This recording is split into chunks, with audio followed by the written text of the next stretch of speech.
Сәлем баршаға, достар, қалдарыңыз қалай? Бүгін мен өзімнің сіздерге кезекті тегін мастер-классымда ұсынғалы отырмын. Творожный пирог міндетті түрде жасап көріңіздер. Үй жағдайларында өте оңай жасалады. Видеоны соңына дейін қарауды ұмытпаңыз. Менің YouTube каналыма тіркеліп қойыңыздар. Алдағы уақытта сіздерге керемет рецептермен бөлісетін боламын. Видео ұнаса лайк, комментарий қалдырып, құрбыларыңызбен, достарыңызбен бөлісе отырыңыздар. Міндетті түрде жасап көруге кеңес берер едім. Сізге керекті заттар: бірінші сахарға жұмыртқаны салып, екеуін жақсылап араластырып, бірнеше минутқа бірге қойып қоямыз. Осылай жақсылап араластырып алатын боламыз. Сонда біздің тестамыз керемет шығады.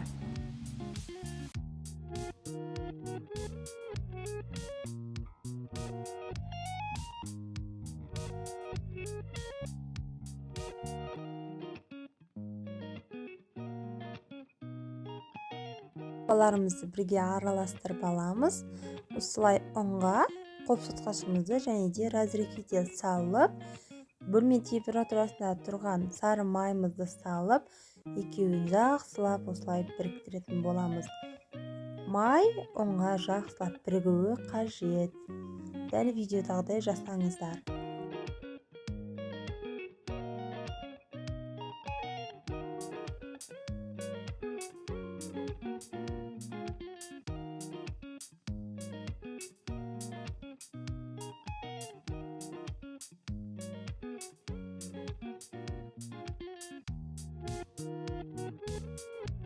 Мінекей осындай болып шығады біздің қамырымыз. Осылай сосын дайын болған жұмыртқа қосылған сахарды екеуін салып, қамыр илеп шығатын боламыз.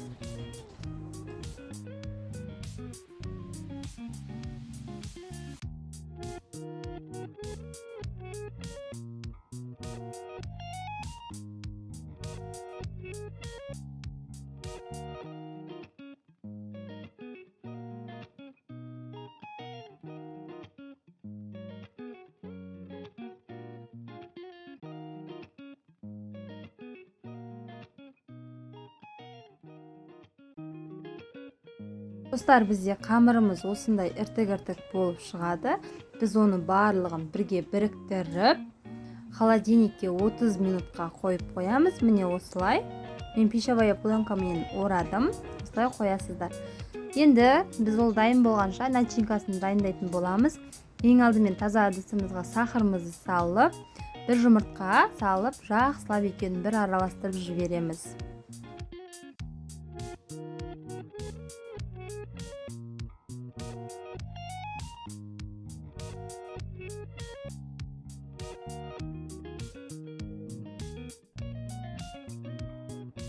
Енді біз осылай қаймақты 2 ас қасық салып, кішкене араластырып жібереміз де, үстіне творогты салатын боламыз.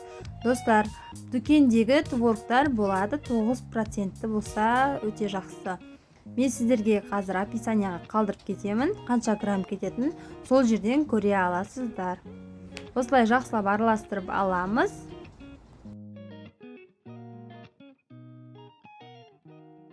Сосын достар, біз кішкене тұз салып, ванилин салатын боламыз. Енді осыны жақсылап миксермен бір араластырып жібереміз. Сонда біздің начинкамыз қою да емес, сұйық та емес, орташа болып шығады. Дәл видеодағыдай болады. Мінекей біздің начинка дайын. Қараңыздаршы.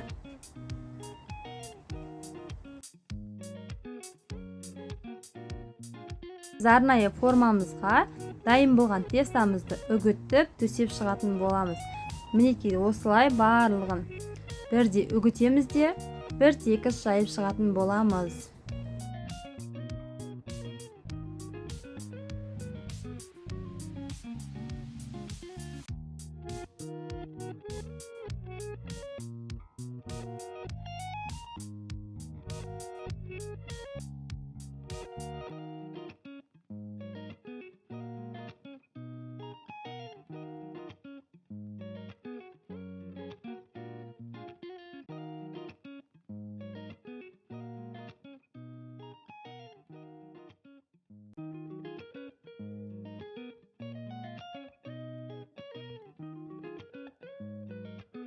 Мен мұнда қасықтың көмегімен барлығын таптап шықтым осылай жақсылап.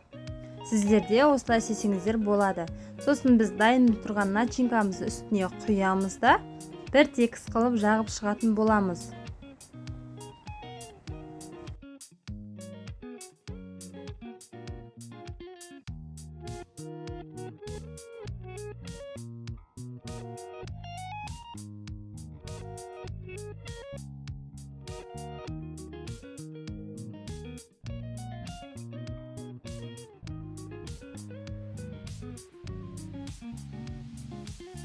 Мінекей достар, енді біз дайын начинкамыздың үстіне жаңа алып қалған пестамызды осылай үгітіп майдалап бір текіс қылып сеуіп шығатын боламыз.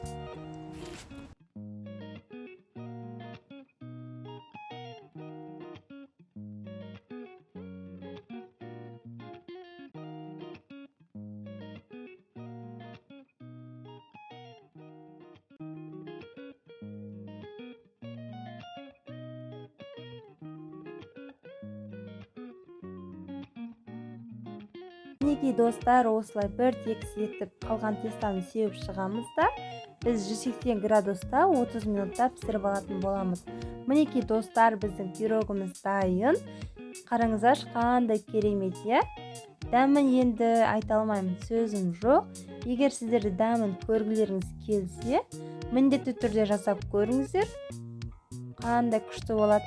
Егер видеом ұнаса, рецепті сақтап алыңыз, достарыңызбен, құрбыларыңызбен бөлісе отырыңыздар. Алдағы уақытта сіздерге мен және де керемет рецепттермен бөлісетін боламын. Мені жоғалтып алмас үшін менің YouTube каналыма тіркеліп қойыңыздар. Назарларыңызға рахмет. Сіздермен болған мен Санақ Алтынай.